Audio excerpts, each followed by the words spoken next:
दिल्लीमध्ये स्फोट घडलेल्या गाडीला ओमर चालवत होता अशी माहिती सध्या समोर येते। फरीदाबाद अतिरेक्यांचा साथीदार असलेला डॉक्टर उमर ही गाडी चालवत होता अशी माहिती सध्या समोर येते। दिल्ली पोलिसांच्या हाती अतिशय महत्त्वाचे धागेदोरे लागले।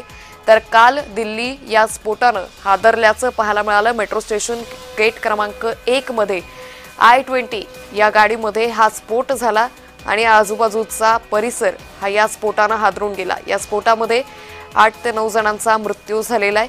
आता दिल्ली पोलिसांच्या हाती या सगळ्या पार्श्वभूमीवर महत्त्वाचे धागेदोरे लागलेत। फरीदाबाद अतिरेक्यांचा साथीदार असलेला डॉक्टर उमर ही गाडी चालवत असल्याची माहिती सध्या समोर येते। या सगळ्या स्फोटाप्रकरणी एका संशयिताला अटक करण्यात आल्याची माहिती सध्या समोर आली होती आणि दिल्ली पोलिसांच्या हाती आता पुन्हा एकदा हे अतिशय महत्त्वाचे धागेदोरे लागलेत। तर काल म्हणजे सोमवारी सायंकाळी 6:45च्या सुमारास दिल्लीमध्ये हा अतिशय मोठा स्फोट झाला। I-20 या गाडीमध्ये हा स्फोट झाला आणि या स्फोटामुळे तब्बल 8 ते 9 जणांचा मृत्यू झाला तर 30च्या वर जण जखमी झाले।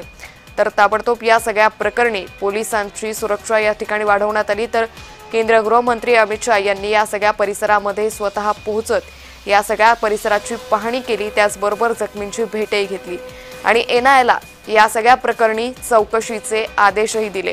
आता या सगळ्या प्रकरणी NIAनं चौकशी सुरू केलेली आहे। फरीदाबाद अतिरेक्यांचा साथीदार असलेला डॉक्टर उमर हाही स्फोट घडलेल्या गाडीला चालवत असल्याची माहिती सध्या समोर आलेली आहे।